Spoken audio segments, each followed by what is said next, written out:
नमस्कार, अमर उजाला.com पर आप सभी का स्वागत है। मैं हूं प्रभाकर तिवारी और हमारे साथ हैं वरिष्ठ सहयोगी वरुण कुमार जी।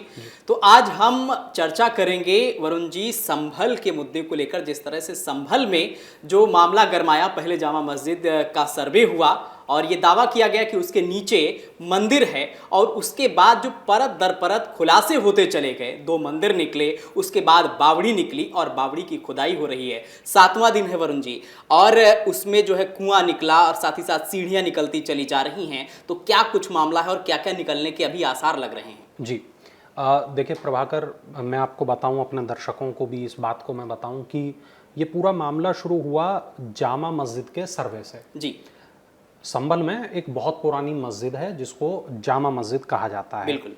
और जामा मस्जिद को लेकर एक पक्ष का ये मानना है कि यहाँ मस्जिद नहीं बल्कि मंदिर था जी। और उस मंदिर को हरिहर मंदिर के नाम से संबोधित भी किया जा रहा है। बीच में अभी पिछले दिनों क्या हुआ कि एक लड़का मस्जिद में घुसने की कोशिश भी कर रहा था। उस लड़के ने भगवा पहन रखा था, उसने मस्जिद की सीढ़ियों पे माथा टेका और अंदर उसने दर्शन करने की इच्छा जाहिर की। ये तक भी मतलब स्थिति है।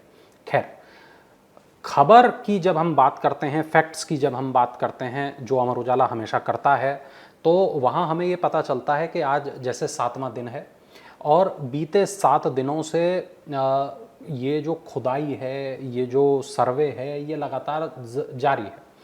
यहाँ जब कहानी शुरू होती है जामा मस्जिद से, जामा मस्जिद के सर्वे से, वहाँ पे हुए बवाल से, वहाँ पर हुई हिंसा से, उसके बाद प्रशासन ने एक अतिक्रमण हटाओ अभियान शुरू किया जी। और प्रशासन जब इस अतिक्रमण हटाओ अभियान को कर रहा था तब वहाँ एक मंदिर मिलता है। और जब एक मंदिर मिला, ये मंदिर हनुमान जी का और शिव जी का ये मंदिर था और ये मंदिर कई सालों से बंद था। उसके नज़दीक में कुआं भी मिला।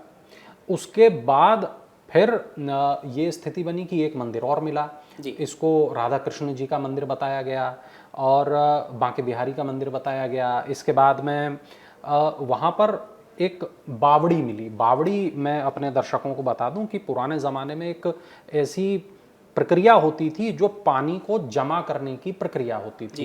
राजस्थान में अमूमन बावड़ियाँ देखने को मिलती हैं, दिल्ली में एक आध जगह बावड़ी हैं, बहुत प्रसिद्ध बावड़ी हैं।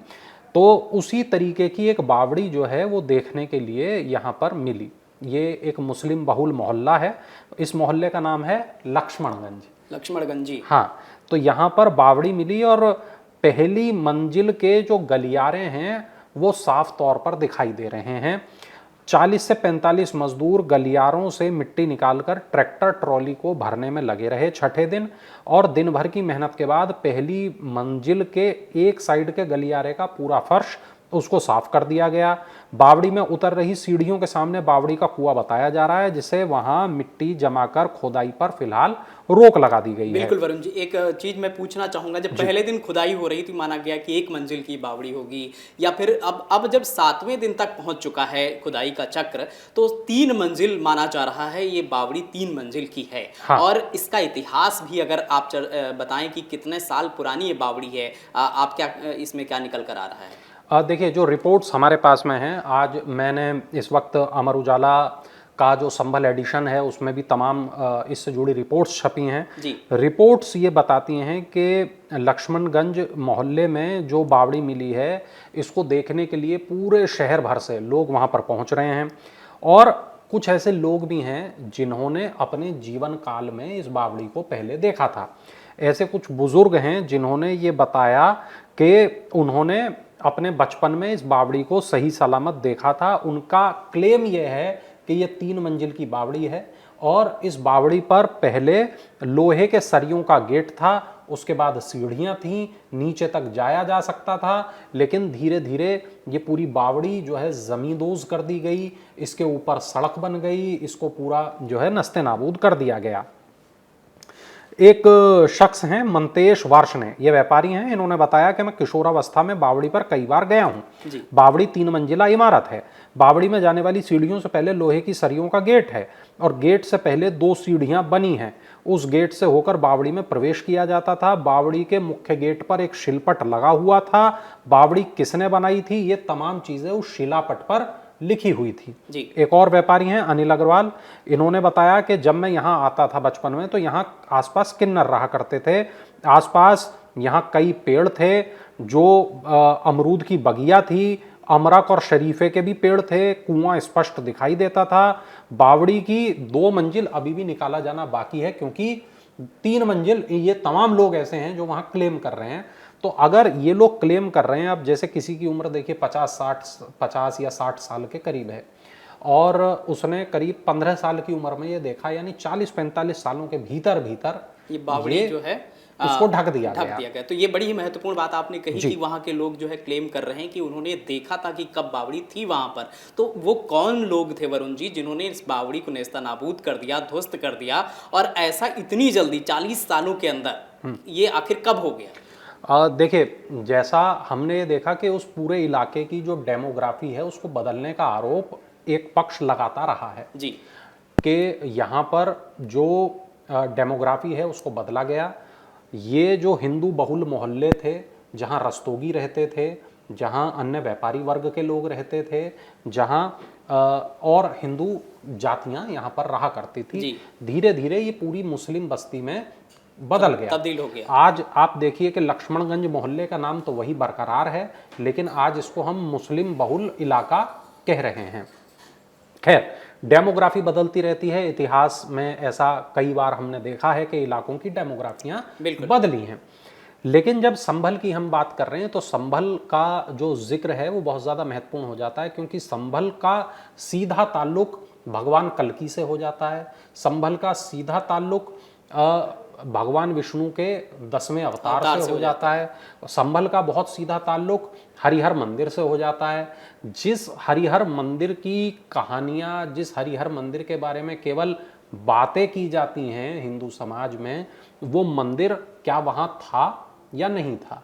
क्या जो आज जामा मस्जिद है, क्या यही वो हिंदू मंदिर था, या ये वाकई जामा मस्जिद ही है और वो हरिहर मंदिर भी कहीं इसी तरह किसी वक्त की धूल की रेत में दबा हुआ है? ये एक जांच का विषय है। यहाँ पर 2-3 चीज़ बहुत महत्वपूर्ण है, मैं ये अपने दर्शकों को भी बता दूं कि जब हम जामा मस्जिद को लेकर बात करते हैं तो एएसआई का जो सर्वे था वहाँ पर, वो ये पता करने के लिए नहीं था कि यहाँ मंदिर था या यहाँ मस्जिद थी जी। वो इस बात को पता करने के लिए था कि मस्जिद के अंदर परिवर्तन किए गए हैं क्या, अस्थायी निर्माण किए गए हैं क्या, मस्जिद के स्वरूप के साथ कोई छेड़छाड़ की गई है क्या, क्योंकि मस्जिद ऐतिहासिक महत्व की मस्जिद है, इससे कोई इंकार नहीं कर सकता। बिल्कुल। और जो एएसआई होता है वो उस तरीके की जो इमारतें होती हैं जिनका पुरातात्विक महत्व होता है, जो हम अपने बच्चों को भी दिखाना चाहेंगे, आने वाली पीढ़ियों को भी दिखाना चाहेंगे, उस तरीके की जो इमारतें होती हैं उनके संरक्षण का काम एएसआई के पास में होता है। ये भी एक बड़ी महत्वपूर्ण बात वरुण जी आपने सभी दर्शकों को बताई है कि जो एएसआई का सर्वे था वो ये जानने के लिए नहीं था कि इसके नीचे मंदिर है या कि नहीं, उसके स्वरूप से छेड़छाड़ की गई ये जानना था। बिल्कुल। तो क्या जो याचिका दायर की गई थी उसको लेकर के कि इसमें हरिहर मंदिर है, उसमें आखिर कोर्ट ने क्या आदेश दिया था कि क्या किस तरीके की जांच होनी चाहिए? देखिए, जांच होनी चाहिए, इससे कोई इंकार नहीं। बिल्कुल। जो वहाँ पर मस्जिद से कुछ दूरी पर एक हिंदुओं का एक पीठ है और केला देवी पीठ है, वहाँ के जो महंत हैं उन्होंने कोर्ट में एक याचिका दायर की, उन्होंने बताया कि यहाँ हरिहर मंदिर था जी। उसके बाद एक सर्वे होता है, दूसरा सर्वे होता है, पहले सर्वे के दौरान कोई बवाल नहीं होता, लेकिन दूसरे सर्वे के दौरान वहाँ बवाल हो जाता है जी। अब ये जो सर्वे था, मैं फिर कह रहा हूँ कि ये इस चीज़ को जानने के लिए था कि मस्जिद के स्वरूप में क्या फेरबदल की गई। साथ में मस्जिद को जब आप देखने के लिए अंदर पहुँचते हैं तब आपको तमाम चीज़ें दिखाई देती हैं। एएसआई का ये भी कहना था कि पहले हम लोग आते थे, सर्वे करते थे, सर्वे करके चले जाते थे और हम ये देखते थे कि भाई मस्जिद के स्वरूप में कोई फेरबदल तो नहीं हुई, लेकिन अब पिछले कुछ वक्त से मस्जिद के सर्वे से हमें रोका जा रहा है। अब एक सरकारी काम में दखलंदाजी की जा रही है, यहाँ पर ये वाली बात पता चलती है। उसके बाद जब इनको रोका गया, वहाँ पर भीड़ जमा हुई, हिंसा हुई। अब हिंसा हुई तो 2 पक्षों के बीच में ये हिंसा हुई जी, मगर यहाँ हिंदू पक्ष नहीं था। पुलिस और देखा गया कि वहाँ की जो भीड़ थी, जो भीड़ ही 2 हिस्से में बटी हुई नजर आ रही थी, मुस्लिमों की ही भीड़ 2 हिस्सों में बटी नजर आ रही थी, वहाँ हिंसा हुई। और हिंसा के बाद वहां पर 5 लोगों की इस हिंसा में मौत हो गई जी। अब इसके बाद प्रशासन ने वहाँ पर कई तरीके के इंतज़ाम किए, बहुत तरीके की सख्ती की, वहाँ पर तमाम पलटन फोर्स लगा दी गई। ये पूरा चल ही रहा था कि प्रशासन ने एक फैसला किया कि हम अतिक्रमण यहाँ पर देखेंगे कि कितना अतिक्रमण यहाँ पर हुआ है। अब जब प्रशासन इस अतिक्रमण हटाओ अभियान में निकला तो उसने देखा कि एक मंदिर है जो बंद है जी। मंदिर को खोला गया, मंदिर में अंदर धूल थी, मंदिर को साफ किया गया। वो विजुअल तमाम हमारे दर्शकों ने अमर उजाला उत्तर प्रदेश के चैनल पर देखे। इसके बाद ये हमें पता चला कि वो मंदिर एक मंदिर नहीं था, ऐसा एक और भी मंदिर था जी। ये दोनों जो मंदिर हैं ये दोनों ही मंदिर मुस्लिम बहुल इलाकों में निकले जी। वहाँ कुएं भी निकले, कुओं को ढक दिया गया था, मंदिरों को छुपाने का प्रयास किया गया था। ये एक फैक्ट है और इससे कोई इनकार नहीं कर सकता। अब जब ये पूरी जांच चल रही थी इसी दौरान एक बावड़ी होने का यहाँ पर पता चलता है। लक्ष्मणगंज ये मोहल्ला है, यहाँ पता चलता है। बिल्कुल। अब यहाँ पर खुदाई चालू होती है और धीरे धीरे देखते देखते बावड़ी निकल आती है।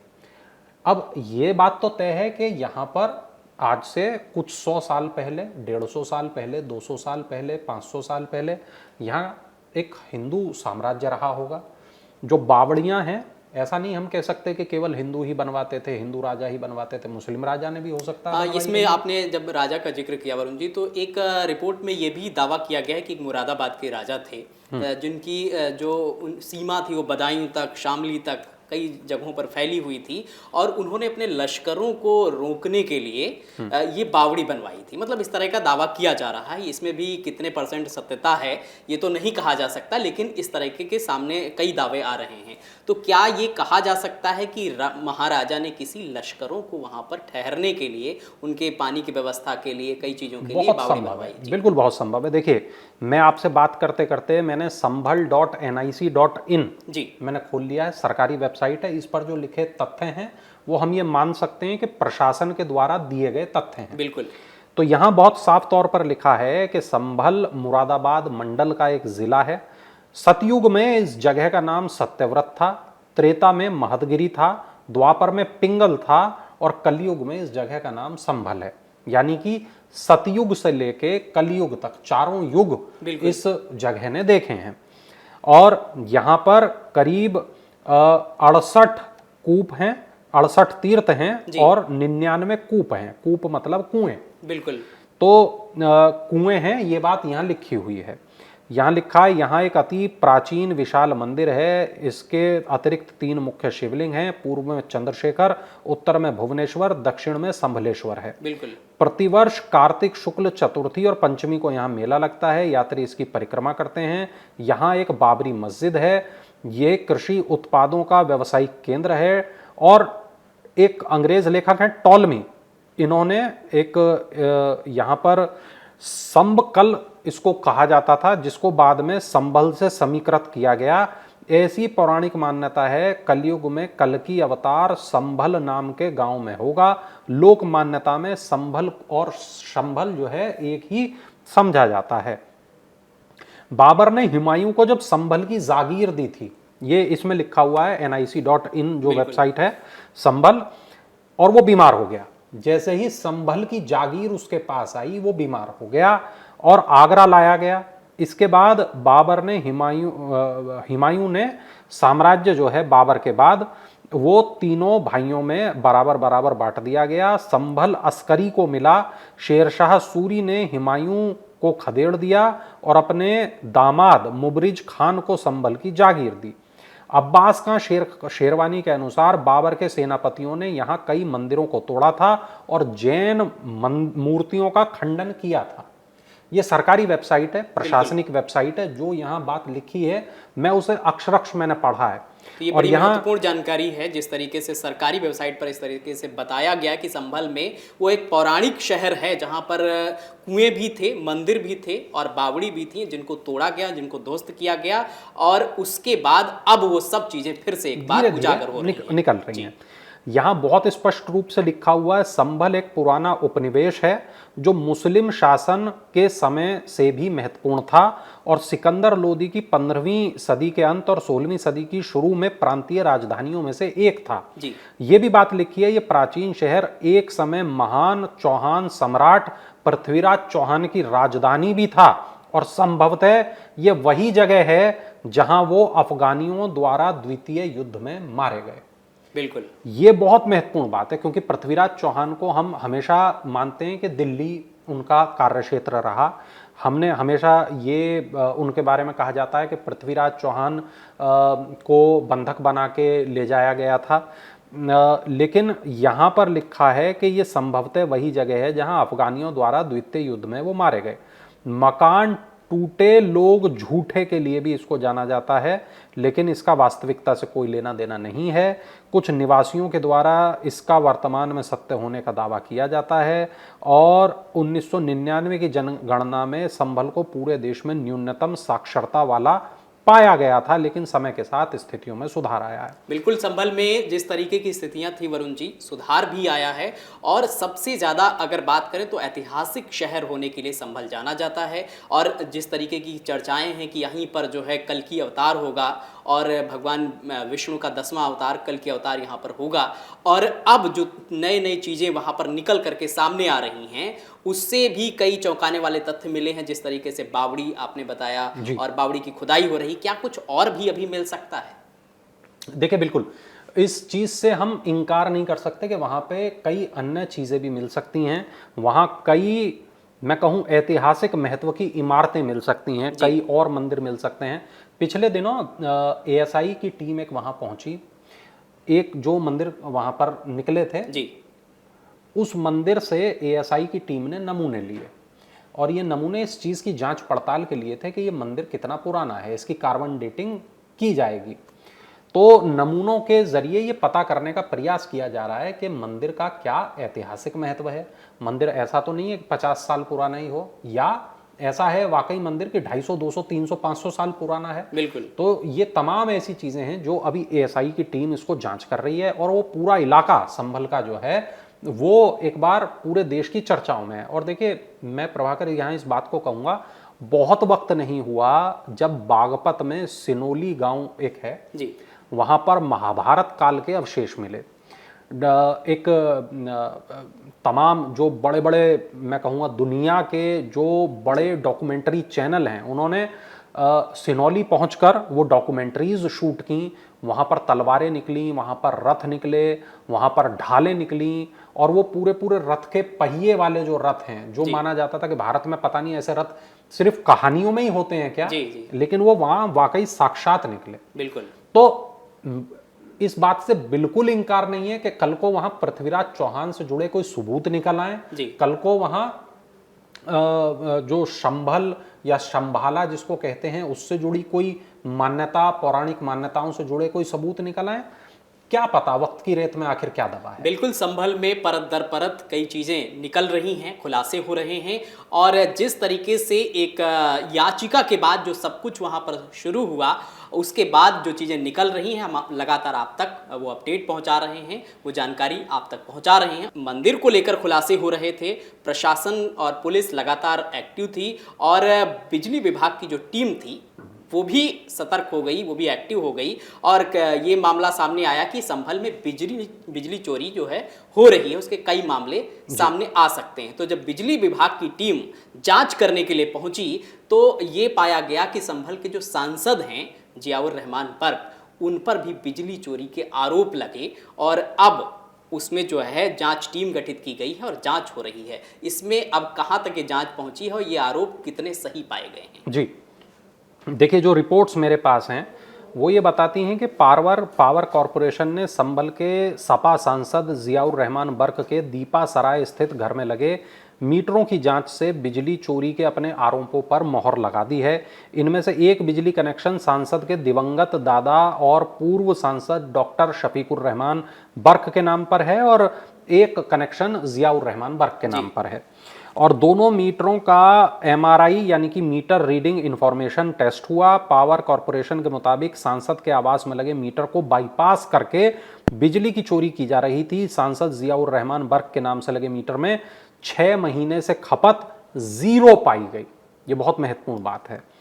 और दूसरी बात ये कि पूर्व सांसद डॉक्टर शफीकुर रहमान बर्क के नाम से जो मीटर लगा है उसमें 16 महीने से मीटर की खपत में वो बढ़ा ही नहीं है। बिजली की खपत यहाँ पर 0 दिखाई जा रही है, जबकि सांसद का जो घर है वहां लगातार बिजली का इस्तेमाल हुआ है। जो एक्सियन मीटर हैं सुप्रीत सिंह, इन्होंने अमर उजाला को यह बताया कि सांसद जियाउर रहमान बर्क के नाम से लगे मीटर की जांच 30 मई 2024 से 13 दिसंबर 2024 तक की अवधि की गई। इसमें खपत 0 पाई गई और करंट और वोल्टेज दोनों 0 मिले। एक्सियन ने यह भी बताया कि इसी तरह पूर्व सांसद डॉक्टर शफीकुर रहमान बर्क के नाम से लगे मीटर की जांच 16 महीने की अवधि की गई। इसमें भी खपत 0 पाई गई और इस रिपोर्ट को तैयार कर लिया गया है। अब इसको अधिकारियों को, सीनियर्स को भेजा जाएगा।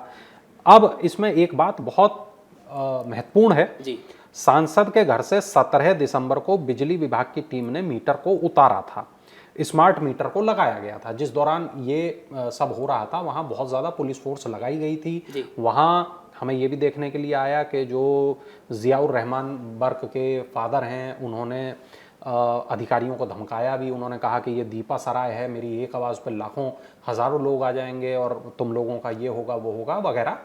तो उन्हें धमकाने का भी एक मामला जो बिजली विभाग है उसने दर्ज कराया है। तो जब स्मार्ट मीटर लगा तो पुराने जो मीटर उतारे गए इनको सील करके संभल की विद्युत परीक्षणशाला को भेज दिया गया। 19 दिसंबर को यह जांच होनी थी लेकिन हो नहीं सकी। 23 दिसंबर को जांच के लिए नोटिस जारी किया गया। इस स्थिति में भी जांच नहीं हो सकी और इसी क्रम में जो जांच हुई वो गुरुवार को हुई, यानी कि कल हुई। और अंतिम जांच में सांसद के प्रतिनिधि भी खुद शामिल रहे। तो अब यहां विनोद कुमार गुप्ता हैं, अधीक्षण अभियंता संभल के। उन्होंने कहा कि सांसद के घर में जो लोड मिला उसके अनुसार जुर्माना भी लगाया गया था और सांसद से जवाब भी मांगा गया है। और फिलहाल मीटर की जांच में ये बात स्पष्ट हो गई कि मीटर को बाईपास करके बिजली की चोरी की जा रही थी। यानी कि मीटर को रिवर्स किया गया था और कहा गया कि 1 साल लगभग पीछे कर दिया गया। नहीं, मतलब बाईपास करने का अर्थ यह है कि बिजली तो इस्तेमाल हो रही थी जी। लेकिन वो बिजली मीटर के माध्यम से इस्तेमाल नहीं हो रही थी। अच्छा, बाईपास किया गया था। बाईपास किया गया था तो मीटर के माध्यम से वो इस्तेमाल नहीं हो रही थी, तो उसमें करंट भी 0 था, उसमें लोड भी 0 था। और यही कारण है कि उनका जो यूनिट्स हैं वो पूरी की पूरी 0 यहाँ पर दर्शाई जा रही थी। अब आप इस बात को समझिए कि हमने अपने दर्शकों को एक पूरी रिपोर्ट दिखाई थी अमर उजाला उत्तर प्रदेश के चैनल पर, वो पूरी रिपोर्ट पड़ी हुई है जी। एक उस इलाके में मस्जिद और मदरसे जो हैं वहां पर बिजली चोरी भी पाई गई थी। ये पता चला कि वहां पर पंखे चल रहे थे, वहां एसी चल रहे थे, वहां ये हो रहा था, वहां वो हो रहा था, कुल मिला के बल्ब जल रहे थे, वाटेवर। और वहां बिजली चोरी पाई गई। वहां मीटर जो है उसको बाईपास किया गया था। वहाँ जो एक मस्जिद है उस मस्जिद से करीब 150 घरों को कनेक्शन दे रखे थे। एक मस्जिद से 150 घरों को कनेक्शन दे रखे थे और इलाके के तमाम लोग जो आसपास मस्जिद के आसपास रह रहे थे वो फ्री की बिजली इस्तेमाल कर रहे थे। और मस्जिद की छत पर ये जो तार हैं ये मिले और वो तमाम तार, वो केबल, उसको बाकायदा एक गाड़ी में रखवाया गया और वो गाड़ी जो है वो उसको लोड करके जो केबल है उसको बिजली घर तक पहुंचाया गया। स्पष्ट हुआ कि करीब 150 अवैध कनेक्शन इस मस्जिद के माध्यम से आसपास के घरों में दिए गए। हजारों लाखों रुपये की बिजली चोरी यहां पर इस पूरे इलाके में हर महीने की जा रही थी। तो ये जो पूरा मामला है प्रभाकर, ये बहुत गंभीर मामला है। ये उस तरीके का मामला है कि जहां पर लोग जो हैं वो सरकारी सुविधाओं का गलत इस्तेमाल कर रहे थे। तो एक गंभीर इसलिए भी है वरुण जी क्योंकि जनप्रतिनिधि हाँ। जो जिससे लोग सीख लेते हैं, जिसके पदचिन्हों पर चलने की कोशिश करते हैं, जो समाज में एक तरीके से जागरूकता फैलाने का काम करते हैं, अगर उन पर भी इस तरीके के आरोप लगेंगे कि वो बिजली चोरी करते पकड़े जा रहे हैं, और उसके बाद जैसा कि आपने बताया कि एक मस्जिद के माध्यम से 150 घरों को कनेक्शन पहुंचाया गया था और वहां भी बिजली चोरी हो रही थी, ये बहुत ही गंभीर मामले थे। तो क्या इसमें ये कहा जा सकता है कहीं ना कहीं बिजली विभाग की इसमें कोई मिली भगत हो सकती है? जिस तरीके से एक बहुत बड़ा जब मामला हुआ संभल में, मस्जिद का सर्वे शुरू हुआ, प्रशासन की टीम एक्टिव हुई, उसके बाद इस तरह के खुलासे सामने आए, क्या पहले से नहीं पता था अधिकारियों को कि इस तरह से संभल में कुछ चल रहा है? देखिए, इस बात से बिल्कुल भी इनकार नहीं किया जा सकता कि बिजली विभाग के जो लोग हैं वो बिजली चोरी की घटना में शामिल रहे हो सकते हैं जी। जब तक जांच ना हो जाए, जब तक रिपोर्ट ना आ जाए, जब तक मिली भगत साबित ना हो जाए, तब तक हम इस बात को कह नहीं सकते। लेकिन हाँ, ऐसा हो सकता है, इस तथ्य से इनकार नहीं है। यहाँ मैं 2-3 चीज़ें अपने दर्शकों को और बताना चाहूँगा कि 24 नवंबर को उपद्रव हुआ। उपद्रव में जो लोग शामिल थे, करीब 49 ऐसे उपद्रवी, उनको पुलिस जेल भेज चुकी है और अभी भी तमाम ऐसे उपद्रवी हैं जिनकी तलाश की जा रही है। सरकारी संसाधनों का यहाँ इस्तेमाल हो रहा था।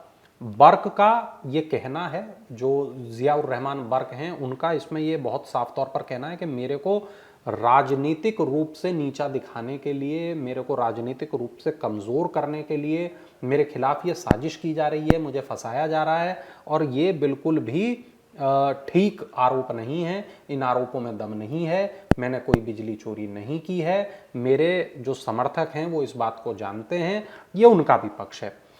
तो एक पक्ष ये है, एक पक्ष बिजली विभाग का है। जो फैक्ट हैं वो हमारी आंखों के सामने है कि हमें ये पता है कि साहब जो जांच रिपोर्ट आई है उस रिपोर्ट में बहुत साफ है कि मीटर को बाईपास किया गया, बिजली की चोरी की गई।